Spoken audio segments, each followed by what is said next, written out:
hindi ko gusto agawin yung posisyon ni Bongbong Marcos. Gusto ko makita ng taong bayan hanggang sa dulo kung gaano ka walang hiya si BBM. Ako, I am the constitutional successor, no? I am the next in line ayon sa ating constitution. At meron akong sinumpaan noong ako ay nag-assume ng Office of the Vice President. At nakalagay doon that I will preserve and defend the Constitution.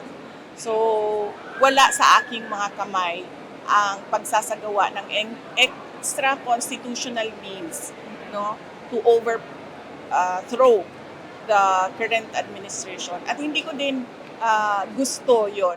Ang kalayaan natin at ang soberanya natin, hindi siya nawawala sa mga foreign invaders lamang. Hindi siya sa pagsakop lamang ng mga foreign invaders. Nawawala din siya kapag yung mga matataas na opisyal ng ating pamahalaan, kasama na ang Pangulo, ay malasindikato sa pagnanakaw ng pera ng bayan. Sinabi ko nga kanina, di ba? Every peso that is stolen is pagkawala ng dignidad ng bawat